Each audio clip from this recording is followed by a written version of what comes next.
This plot is based on a true story that happened in 1996. Everest, a relevant film, was released in 2015. This film reveals the truth about what happened at the time. As for how a man puts his life at risk to accomplish some wishes. Edmund Percival, Hillary and Tenzing Norgay were the first beings who climbed up the summit of Everest in 1953. Following that, a few people attempted to scale Mount Everest, because climbing up Everest is equal to death. And Rob Hall took it as his business in 1992. He started to take people to Mount Everest. And in the coming 4 years, he successfully completed this adventure, taking 19 people without any accident. Rob is ready to take a new team to Mount Everest in 1996.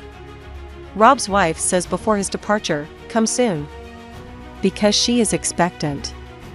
Rob says, "No one can stop me to come." And he sets off his journey. It is March 30th, 1996. Many passengers reach Nepal. The company name of Rob Hall is Adventure Consultants. And Rob's team has many individuals named Beck, Doug, John, etc. The team has a total of 13 members. And the journey time is 40 days. And they have to reach the summit of Everest till June 10th at noontime. The entire Kathmandu team was flying above 9,383 feet in a helicopter. Reaches Lucila. Afterward, they walk on foot ahead. And reach at the base point, consisting of the height of 1706. There are different foreigner teams who want to reach the summit of Mount Everest with their own companies. This team reaches the height of 21,300 feet on April 23rd. There the oxygen is decreased. There is a camp where the people stay taking oxygen. The missionary companies have separate camps at the different summits of mountains for climbers, so that they may get rest. Now the further journey is uneasy because oxygen is decreasing. The mountain ascent is straight. This is a place where they encounter the clouds. All companies' camps have adjusted guide ropes for the safety of climbers, so that the climbers may ascend. Because an ordinary person cannot ascend without the help of guide ropes. It is not an easy adventure because of the season and lack of oxygen. Gradually becomes the cause of death of human beings. Now they all move forward. Ascending mountains, they are facing much trouble. They are facing problems in breathing. But they continue to move ahead. They climb up at the mountain height of 24,000 feet. Now Halen, who is from Rob's camp, informs him about the changing condition of the weather. And the weather has changed. If it did not change, it will prove devastation. Rob says, there is no change of weather. Mountains make their own way. And they begin ascending with his full team. Because of the strong wind, it is extremely difficult to ascend step by step. But they have taken this accomplishment as a challenge. So they continue. And finally, reach their next camp having a height of 2,685 feet. The weather condition is worst here. So they decide to not move ahead.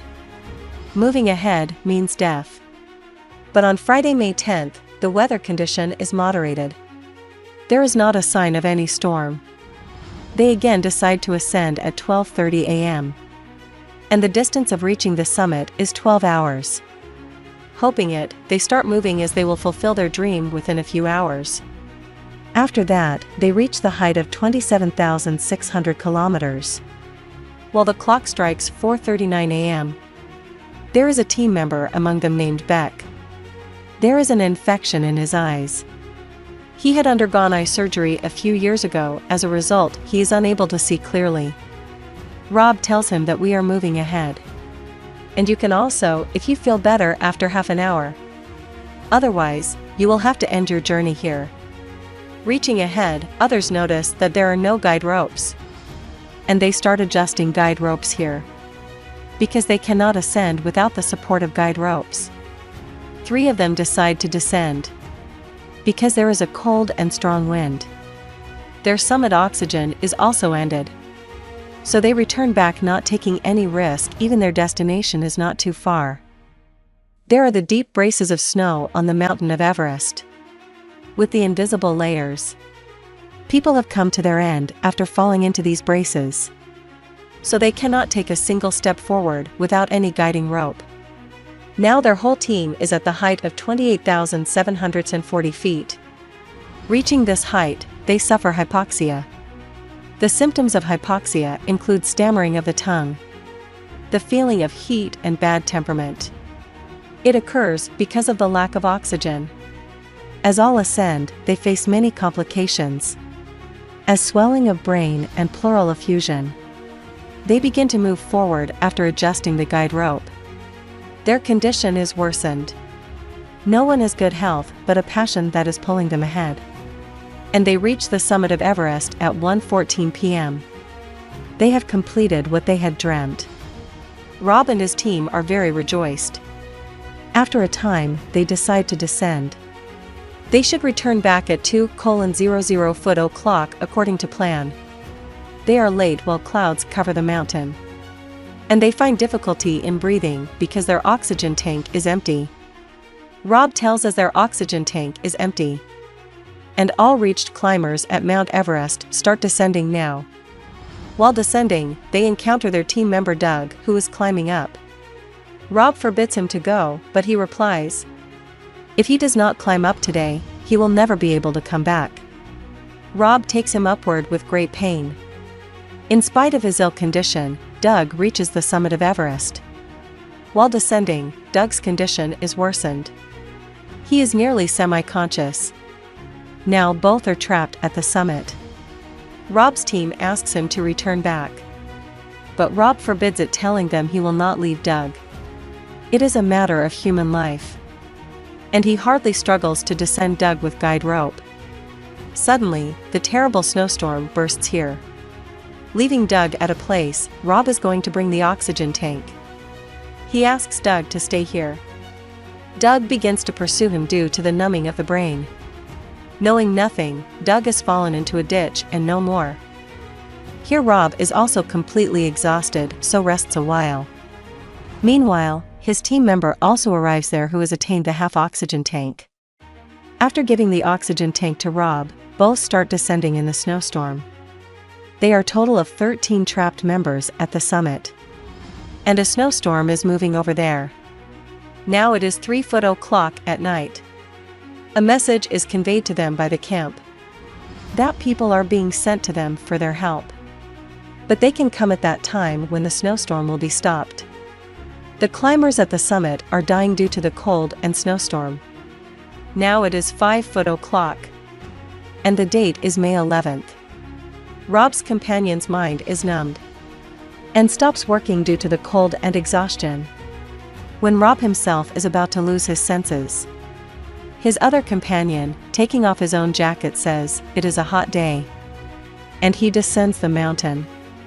Now they are wholly disconnected from the camp. When the snowstorm is stopped, Rob's call is received, who says that I am unable to move because his hands and feet are frozen. He asks for help from them, telling them his partner is dead. Camp members insist Rob descend in any condition, because there are still strong winds at the summit. But Rob says, "I will be unable to come." Afterward, their contact is disconnected. Now the camp members at the downside say to make contact with Rob's wife. Keep his phone beside the satellite phone. He will be strengthened hearing the voice of his wife. And they all do the same. As they contact his wife, Rob's wife says, "You will have to continue your walk. Sun will rise after some time. Just descend in any condition." Rob is feeling much difficulty there, because there are strong blowing winds. Breathing is not easy without oxygen. Rob says that my feet and hands have frozen, but his wife says, "You will have to walk for your blood circulation. You should not stop." Then Rob tries to get up from there. And helpers of Rob, who had gone upward to save him, they cannot reach there, because there are strong winds, and they have to return back. Rob is told that the members who were coming to help you have returned back because of strong winds. Rob says, "I will have to stay here for one more night." because he cannot leave alone from there. Rob's wife is worried. And she says, "I want to talk to Rob." She asks Rob, "You will have to come at home. I am waiting for you." Rob says to his wife, "I cannot meet Sarah." Sarah is the unborn baby of Rob, who is named Sarah by Rob before her birth. Rob apologizes for not meeting her, because he knows that he is unable to go back, thinking this is his death time. Rob's wife says, "Don't say as such. You cannot lose your hope." Rob assures her of his love, and said, "You must take care of yourself." Later, their call is disconnected. Beck, who is facing the eyes problem, has descended with other people. All people are left at night in that snowstorm. The survivors there are also dead. But Beck is still alive. Imagining his wife and kids, he moves ahead, stumbling with courage. And he reaches in the camp at the downside, where other people are also present.